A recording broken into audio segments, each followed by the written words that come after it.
사랑하는 성도님들과 함께 나눌 말씀은 다니엘서 10장 18절에서 11장 4절까지의 말씀입니다. 핵심적으로 살펴볼 말씀은 10장 20절에서 11장 3절까지의 말씀입니다. 그가 이르되 내가 어찌하여 네게 왔는지 네가 아느냐. 이제 내가 돌아가서 바사 군주와 싸우려니와 내가 나간 후에는 헬라의 군주가 이를 것이라. 오직 내가 먼저 진리의 글에 기록된 것으로 네게 보이리라. 나를 도와서 그들을 대항할 자는 너희의 군주 미가엘 뿐이니라. 내가 또 메대 사람 다리오 원년에 일어나 그를 도와서 그를 강하게 한 일이 있었느니라. 이제 내가 참된 것을 네게 보이리라. 보라, 바사에서 또 새 왕들이 일어날 것이요 그 후에 넷째는 그들보다 심히 부요할 것이며 그가 그 부요함으로 강하여진 후에는 모든 사람을 충동하여 헬라 왕국을 칠 것이며 장차 한 능력 있는 왕이 일어나서 큰 권세로 다스리며 자기 마음대로 행하리라. 오늘 말씀을 통해서 우리가 생각해 봐야 할 주제는 하나님이 어떻게 이 세상을 경영하시는가입니다. 하나님께서 그동안 다니엘에게 주신 환상 예언을 통해서 이 세상을 경영하신다는 것을 말씀해 주셨습니다. 블레셋이라는 강대국이 무너지고 메대와 바사가 일어나게 될 것이고 그 이후에는 그리스 헬라 제국이, 그 다음에는 로마 제국이 등장하게 될 것을 말씀해 주셨습니다. 하나님의 뜻과 섭리를 따라 한 나라의 흥망성쇠를 하나님께서 주관하신다는 말씀입니다. 그런데 하나님께서 이렇게 세상 경영을 하실 때 어떻게 하시는지에 대해서 오늘 본문에서 말씀해 주고 있습니다. 하나님께서 다니엘에게 히데겔 강가의 예언이라고 불리는 본격적인 예언의 말씀을 오늘 본문에서 주시는데, 다니엘이 바벨론 포로 귀환한 유대인들이 성전 건축 허가를 취소당하고 고레스 왕이 건축을 중단하라는 명령을 내린 것에 다니엘이 크게 상심하고 금식 기도를 3주간 했는데 하나님께서는 고레스 왕의 바사를 심판하실 것이다 라고, 멸망시키실 것이다 라고 말씀해 주십니다. 하나님께서 어떻게 세상을 경영하십니까? 하나님은 악한 영들과 영적 전투를 통해서 교만한 자들을 심판하심으로 세상을 경영하십니다. 하나님께서는 악한 영들과 영적 전투를 하시며 세상 나라의 흥망성쇠를 주관하십니다. 하나님께서는 천사를 보내셔서 악한 영들과 영적 전투를 하게 하십니다. 그래서 세상의 흥망성쇠를 주관하십니다. 20절의 말씀에 보면 그가 이르되 내가 어찌하여 네게 왔는지 네가 아느냐. 이제 내가 돌아가서 바사 군주와 싸우려니와 내가 나간 후에는 헬라의 군주가 이를 것이라. 하나님이 보내신 천사 가브리엘이 다니엘에게 한 말입니다.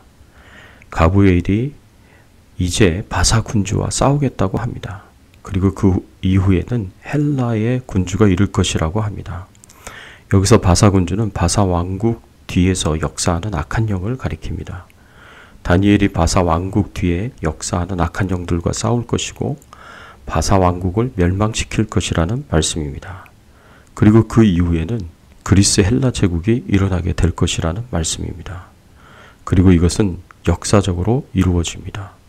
BC 539년에 바벨론을 무너뜨린 바사는 BC 330년 헬라에 의해 정복되고 멸망을 당하게 되는데 약 200년 동안 바사의 세력이 유지되었습니다.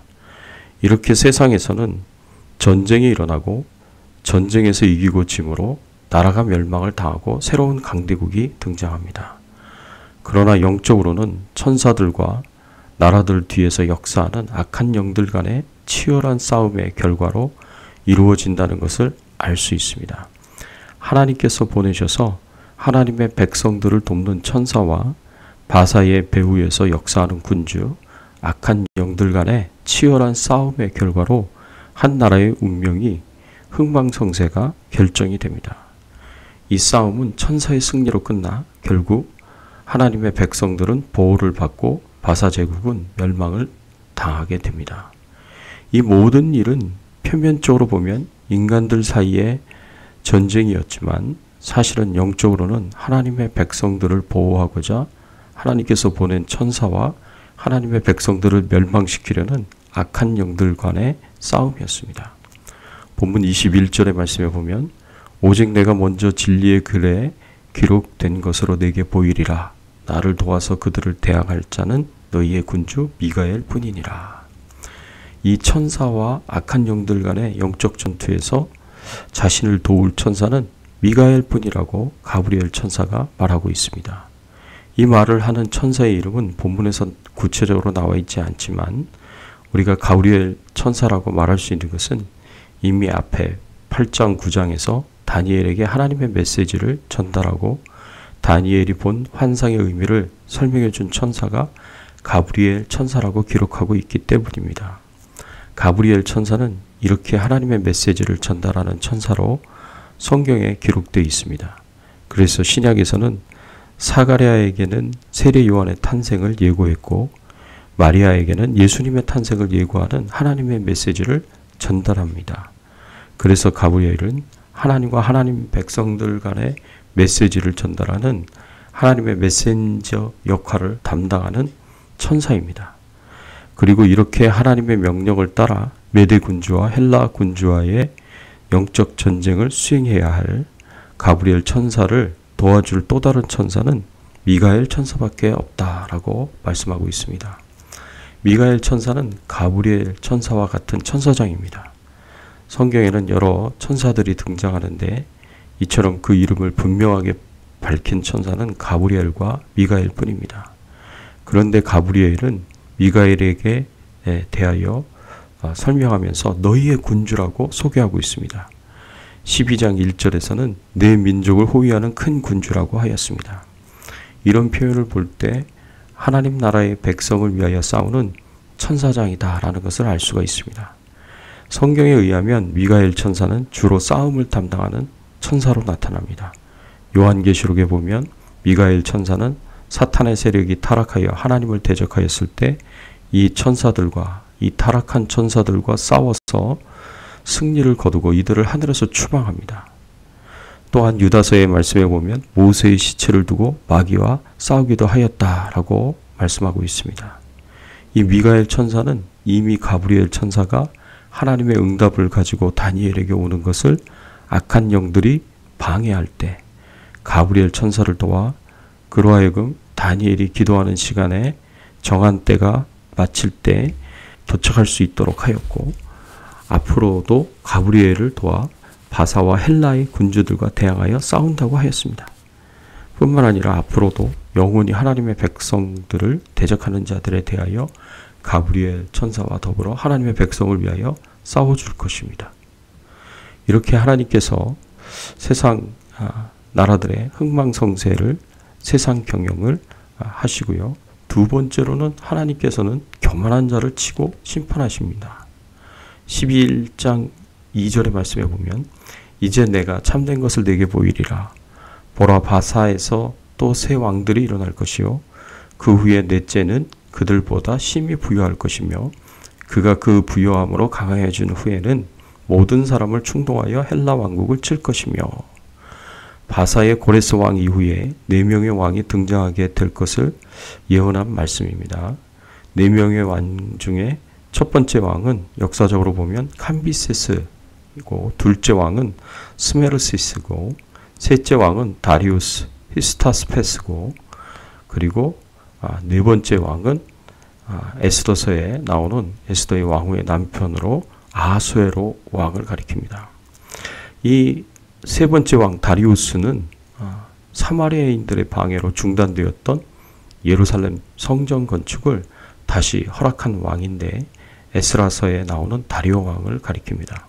또 넷째 왕인 아하수에로 왕은 에스더 왕후의 남편으로 나오는데 아하수에로 왕은 역사에서 크세스라고 불립니다.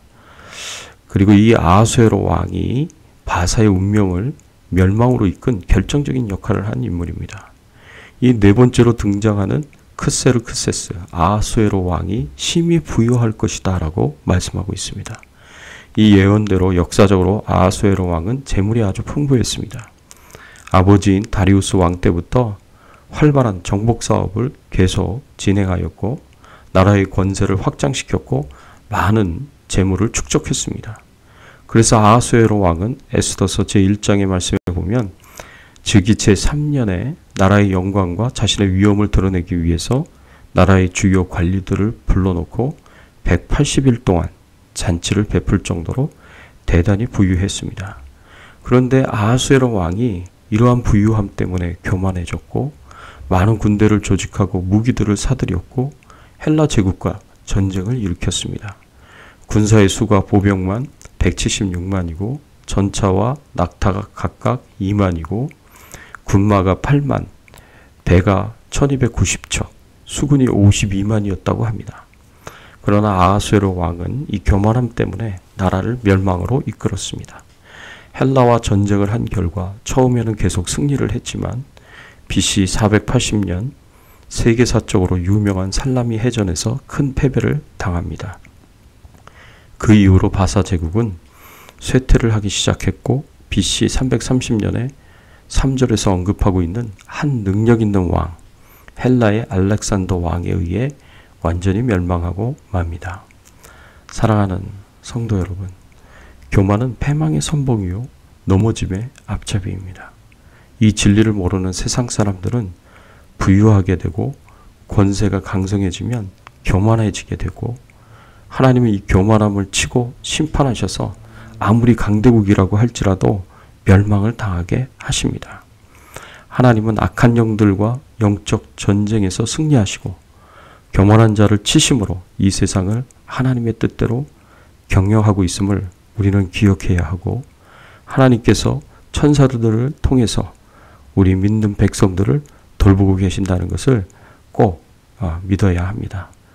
이 믿음과 이 신앙을 가지고 오늘 하루도 승리하는 삶을 살 수 있기를 예수 그리스도의 이름으로 축원합니다. 함께 기도하겠습니다. 하나님 감사합니다. 오늘 말씀을 통해서 하나님이 어떻게 이 세상을 경영해 가시는지 알게 하여 주시고 깨닫게 해주시니 감사를 드립니다. 천사들을 보내주셔서 하나님의 백성들을 지켜 보호하여 주시고 악한 영들과 영적 전투를 하시며 세상 나라의 흥망성쇠를 주관하고 계심을 알게 하시고 깨닫게 해주시니 감사를 드립니다. 교만해진 세상의 왕들을 치시고 심판하신다는 것을 알게 하여 주시고 깨닫게 하여 주시니 감사를 드립니다. 하나님의 보호하심과 돌보심 가운데 살아가는 우리의 인생임을 기억하고 하나님을 의지하며 또 감사함으로 살아갈 수 있도록 도와주시옵시고 교만한 자는 하나님의 심판의 대상임을 기억하고 항상 하나님 앞에 겸손하며 살아갈 수 있는 저희들의 신앙이 되게 하여 주시옵소서. 오늘 하루도 주님과 동행하는 하루 되게 하시고 주의 나라와 영광을 위하여 살 수 있는 저희들 되게 하여 주시옵소서. 예수 그리스도의 이름으로 간절히 기도드리옵나이다. 아멘.